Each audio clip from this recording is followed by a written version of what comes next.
Oui, bien aimé, la deuxième partie de Deutéronome chapitre 6, nous voyons directement au verset 20.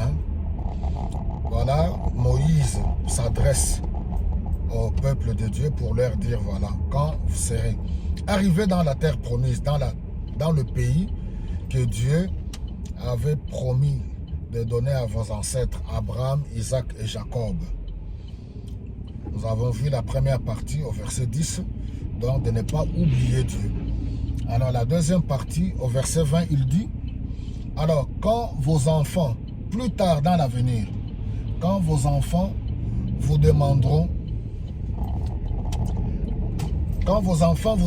plus tard, pourquoi toutes ces prescriptions de loi, pourquoi Dieu nous a-t-il prescrit toutes ces lois?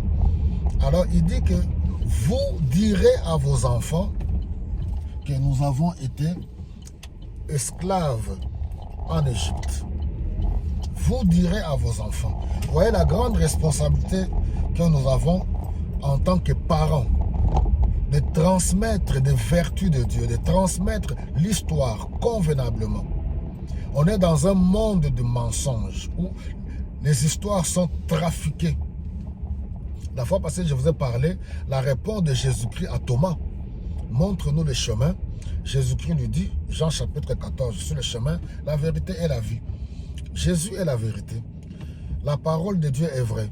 En dehors de la parole de Dieu, le reste c'est du mensonge. On est dans un monde qui est conjugué autour du mensonge, la politique, la colonisation, l'esclavagisme, voilà, les prises de pouvoir, qui a joué tel rôle, les élections, c'est vraiment rempli de mensonges. Alors c'est pour cela que nous devons veiller, peuple de Dieu, de transmettre convenablement l'histoire de Dieu, les vertus de Dieu, et même les valeurs familiales.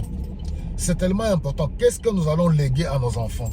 L'histoire de nos familles, de nos traditions, l'histoire de nos nations. Et vous allez voir que on est dans un monde un peu compliqué.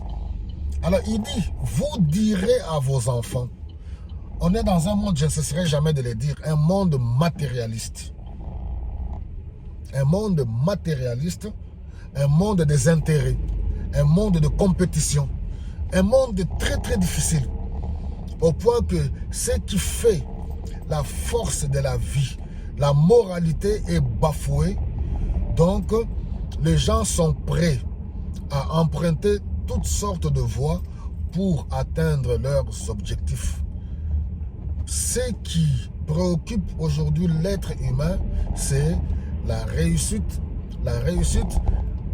d'ordre matériel, financière. Alors, on est prêt à emprunter n'importe quelle voie. Et c'est pour cela, nous, en tant qu'enfants de Dieu, nous devons demeurer vrais. Marcher dans la crainte de Dieu.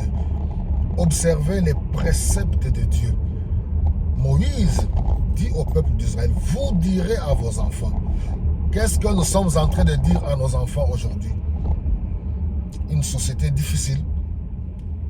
Il faut dire la vérité à nos enfants. Alors, comment voulez-vous que nos pays en Afrique se développent? Comment voulez-vous que nos pays en Afrique se développent? Quand autant de nations, autant de régimes sont bâtis sur le mensonge, sur le trucage, sur la fausseté. C'est difficile. Et après, on se dit, bon, on prie beaucoup, comment est-ce que Dieu n'agit pas? Le problème, ce n'est pas qu'on prie beaucoup, le problème, c'est de connaître Dieu, connaître le modèle, parce que Dieu nous transmet toujours le modèle. Comment nous devons nous joindre à lui, comment nous devons marcher avec lui. Il ne suffit pas seulement de dire qu'on prie beaucoup. C'est ça le problème. Il dit à Moïse, quand vos enfants vous demanderont, aujourd'hui, qu'est-ce que nous sommes en train de transmettre à nos enfants? En tant que parents, en tant que dirigeants politiques, qu'est-ce que vous êtes en train de transmettre à cette génération, à la génération future? En tant qu'artiste musicien, quels sont vos thèmes de vos chansons? Ce que vous transmettez à la nouvelle génération pour la continuité.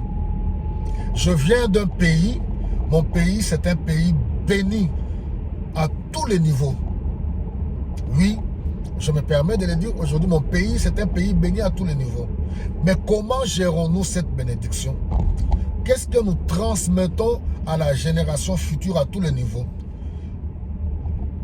Les politiciens, l'Église, parce que mon pays a une grande influence dans 3 domaines. La politique, l'Église et puis la musique. Qu'est-ce que nous sommes en train de transmettre à la génération future? Voilà, que Dieu nous aide et que chacun joue son rôle.